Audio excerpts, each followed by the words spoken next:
तो आज ना मैं बहुत ही एक्सपेंसिव सा 3D फ्लोरल आर्ट वर्क करने वाली हूँ। किसके लिए आई हूँ मैं यार इस वीडियो पे? बोल बोल भूल जाती हूँ मैं बार बार। कोई एस्थेटिक मुझे भी अच्छा। सो टाड़ा हमारा आज का sorry hey everyone, welcome back to another exciting video. और अगर आप इस कली को नहीं जानते तो मैं बता दूं कि मेरा नाम विधि है और मैं एवरी वीक आप सबके साथ मेरे नए नए क्रिएटिव आइडियाज लेके आती हूँ और आप सबके साथ मैं भी थोड़ा सा इंस्पायर होती हूँ। मैं बहुत टाइम से सोच रही थी कि कोई 3D आर्ट बनाया जाए, लेकिन मुझे कोई आइडिया नहीं आ रहा था। तो मैंने क्या किया, मेरे पास जितना भी सामान था उसको पहले ना एक बार मैंने देख लिया। तो उसमें से एज यूजुअल मुझे एक वुडन का पीस मिला और उसको देख के मुझे तुरंत ही एक आइडिया आया कि मैं इसके ऊपर कोई क्ले आर्ट कर सकती हूँ और ऐसा क्ले आर्ट कि वो 3D लगे। तो बस मैंने उस वुडन के पीस को ले लिया और साथ में मेरे पास जो फेविक्रिल की मोल्डेड क्ले आती है वो भी रखी हुई थी। तो सोचा कि दोनों का एक साथ यूज किया जाए। तो आज मैं करने वाली हूँ 3D फ्लोरल आर्ट वर्क। वैसे मैंने पहले कभी 3D आर्ट वर्क नहीं किया है। मैंने क्ले आर्ट के साथ तो बहुत ही प्ले किया हुआ है। आगे मैंने क्ले में से बहुत सारे एलिमेंट्स बनाए थे, जैसे पिज्जा, डोनट्स। मेरा जो पेंटिंग की पैलेट आती है, ब्रश आता है, वो भी मैंने बनाया हुआ था। लेकिन इस बार सोच रही हूँ कि कोई एस्थेटिक सा वॉल आर्ट बनाया जाए ताकि मैं उसको मेरे स्टूडियो में सजा के रखूँ। तो चलिए ज्यादा बातें ना करते हुए वीडियो को जल्दी से स्टार्ट करते हैं। तो आज का 3D आर्ट मैंने उतना सिंपल रखा है, मतलब उतना भी सिंपल नहीं है कि आपको देख के ही लगे कि यार ये क्या बनाया मैंने, लेकिन सच में आपको देख के भी अच्छा लगने वाला है। और उसकी जो प्रोसेस है वो मैंने इतनी सिंपल रखी है कि क्ले के साथ हमें कैसे वर्क करना चाहिए, कैसे हम उसका 3D लुक ला सकते हैं, वो मैंने एकदम सिंपल और एकदम क्या बोलते हैं उसको इजी वे में आप सबके साथ एक्सप्लेन किया है। तो इस वीडियो को एंड तक देखना बिल्कुल मत भूलना।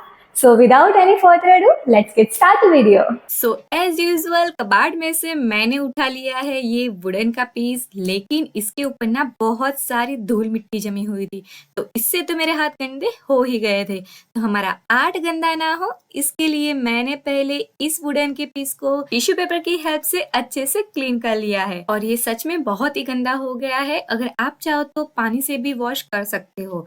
अभी इसके ऊपर मैं पेंसिल की हेल्प से एक रफ ड्राइंग कर लूंगी ताकि हमें पता रहे कि हमें कहाँ कहाँ पे अपनी क्ले को पेस्ट करना है। और जैसा मैं फ्लावर ड्रॉ कर रही हूँ ठीक वैसा ही फ्लावर आपको भी ड्रॉ करना है, ऐसा जरूरी नहीं है। आप अपने हिसाब से कोई लोटस, ट्यूलिप्स या फिर कोई अदर फ्लावर भी पेंट कर सकते हो। अरे पेंट नहीं, ड्रॉ कर सकते हो।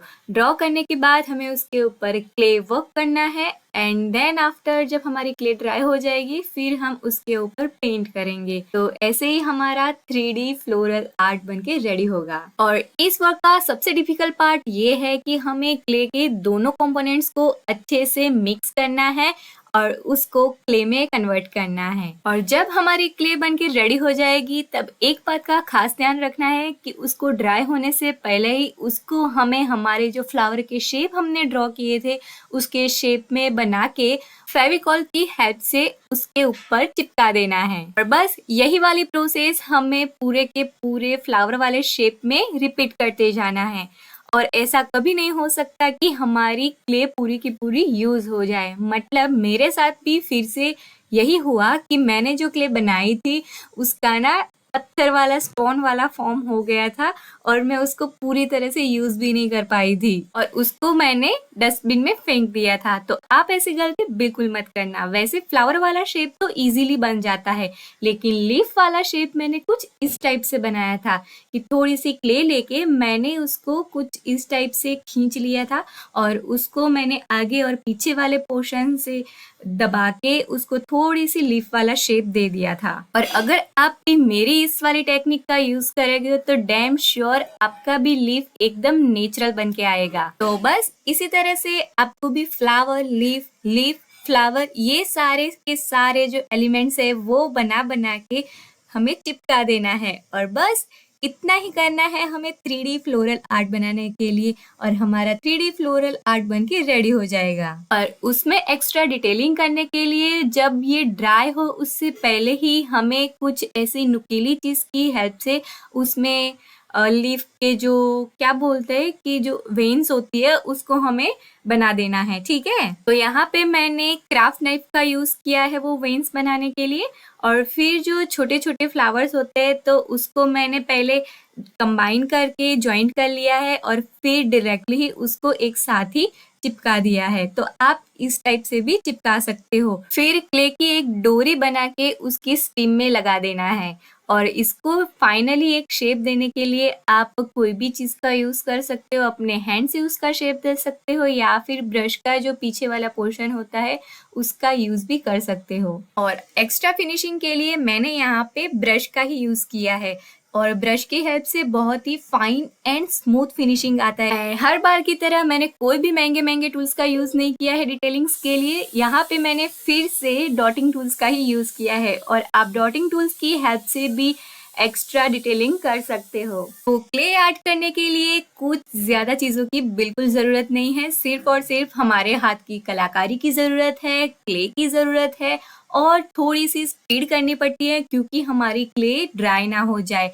तो उसका भी एक सॉल्यूशन ये है कि आप थोड़ी थोड़ी क्ले को बना के उसके ऊपर स्टिक करके फिर से अगेन आपके हिसाब से जितनी क्ले बनानी है वो बना के आपको चिपकाते जाना है। तो बस थोड़ा और पेशेंस रख के आपको अपना 3D फ्लोरल आर्ट इस तरह से कंप्लीट कर लेना है। तो जब तक मेरी क्ले पेस्ट होती जा रही है तब तक मैं आपको एक अनाउंसमेंट कर देना चाहती हूँ। और अनाउंसमेंट ये है कि मैंने सोचा कि आर्ट तो हम हर रोज करते ही है या फिर मैं वीकली उसके वीडियोस लेके आती ही हूँ, लेकिन मैं खुद से भी एक चैलेंज करूँ कि मैं एवरी सिंगल डे कोई ना कोई आर्ट चैलेंज या आर्ट फॉर्म को एक्सप्लोर करूँ और मेरे जितने भी एक्सपीरियंसेस है वो सब मैं आपके साथ भी शेयर करूँ। तो अभी तो मैं ऐसा सोच रही हूँ, मैंने इसको अभी एग्जीक्यूट नहीं किया है, लेकिन ये जिस दिन एग्जीक्यूट होगा उस दिन वो वाला वीडियो मैं आप सबके साथ अवश्य शेयर करूंगी। अवश्य। सुनने में कैसा लग रहा है गाइस? ऐसा लग रहा है कि जैसे अभी महाभारत या रामायण देख के आई हूँ और मैं अभी वॉइस ओवर करने के लिए बैठी हूँ, लेकिन ऐसा नहीं है, मेरे मुंह से ऐसे ही निकल गया है अवश्य। ये सारी बातें तो होती रहेगी। अभी फोकस करते हैं हमारे क्ले के आर्ट वर्क के ऊपर। और अब आर्ट तो खत्म हो गया है, लेकिन मेरे हाथ देख के गाइस कितने गंदे हो गए हैं क्ले को यूज करते करते। तो इसको मैं वॉश करने के बाद यहाँ पे अप्लाई कर रही हूँ जेसो का एक coat, because gesso creates a smooth surface that makes it easier to apply paint. Wood can be rough or uneven and gesso helps to level out this imperfection. So there, here I am applying a layer of gesso. क्योंकि अगर gesso हम apply नहीं करेंगे तो हमारा paint ज्यादा use होगा, because of wooden surface हमारा पेंट ज्यादा एब्सॉर्ब करती है। उसके बाद मैं एक प्लेट में एक कलर बना लूंगी। तो इसके लिए मैंने ग्रीन एमरेंड और उसमें थोड़ा सा वाइट कलर ऐड करके उसका लाइटर शेड बना दिया है। और ये कलर थोड़ा ज्यादा ही बनाना है क्योंकि मैं इसको बैकग्राउंड में फिल करने वाली हूँ और बैकग्राउंड में हमें थोड़ा ज्यादा ही कलर्स की नीड होती है, तो हमें ज्यादा कलर्स ही पहले से बना लेना होता है। और अगर ज्यादा कलर नहीं बनाएंगे तो बाद में उसको फिर से बनाएंगे तो क्या होगा कि जो कलर्स बनेगा हमारा उसके शेड थोड़े से डिफरेंट आ जाएंगे, तो हमारी पूरी मेहनत पर पानी फिर जाएगा। इसीलिए हमें ज्यादा कलर ही बना लेना है। और फ्लावर्स में कलर करने के लिए मैंने पिंक और व्हाइट दोनों कलर को मिक्स करके पिंक का एक लाइटर शेड बना लिया है और उसको सबसे पहले फ्लैट ब्रश की हेल्प से मुझे जहाँ जहाँ पे नीड है वहाँ पे मैं अप्लाई कर दूंगी और जो कॉर्नर्स है वहाँ पे मैं छोटे वाले ब्रश की हेल्प से फिल करती जाऊंगी। और एक बात तो है गाइस, मैं हूँ या आप हो, बैकग्राउंड में कलर का एक भी ड्रॉप ना लगे ऐसा हो ही नहीं सकता। तो मेरे भी कई बार पिंक के ड्रॉप्स बैकग्राउंड के कलर में लग गए थे, तो जो आगे मैंने ज्यादा कलर बनाया हुआ था उसको मैंने वापस से एक डब्बी में भर लिया था और बाद में उसको टचअप करने के लिए मैं यहाँ पे यूज करने वाली हूँ।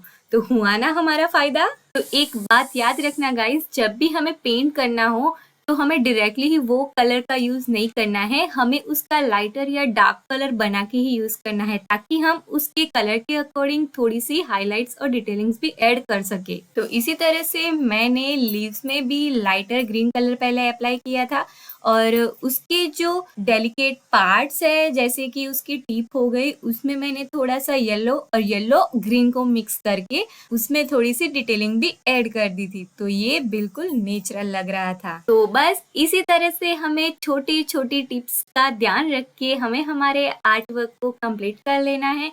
एंड वंस इट्स ड्राई हमें उसमें जो भी डिटेलिंग्स ऐड करनी है वो ऐड करते जाना है।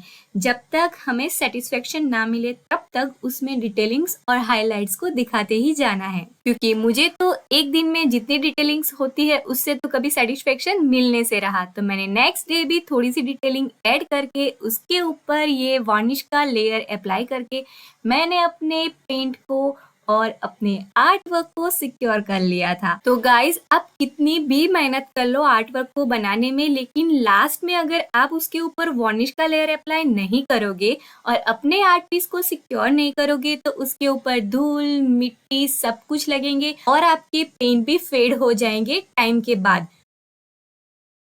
सो टाड़ा, हमारा आज का सॉरी ये वाला हमारा आज का 3D फ्लोरल आर्ट बन के रेडी हो चुका है। और मुझे प्लीज कमेंट सेक्शन में जरूर बताना कि आज का मेरा ये 3D आर्ट वर्क आप सबको कैसा लगा। और मैंने जो प्रोसेस बताई है आपको कि फ्लावर को कैसे बनाना है, लीफ को कैसे हम उसको नेचुरली पेस्ट कर सकते हैं और इसमें कौन कौन से हमारे घर के टूल्स को यूज करके इसको नेचुरल लुक दे सकते हैं, वो आपको आइडिया कैसा लगा वो भी मुझे प्लीज कमेंट सेक्शन में बताना, ताकि मुझे पता चले कि आपको मेरे आइडियाज पसंद आते हैं या नहीं आते हैं। और अगर आप मेरे कोई भी आर्ट वर्क को रिक्रिएट करते हो तो मुझे इंस्टाग्राम में टैग करना बिल्कुल मत भूलना।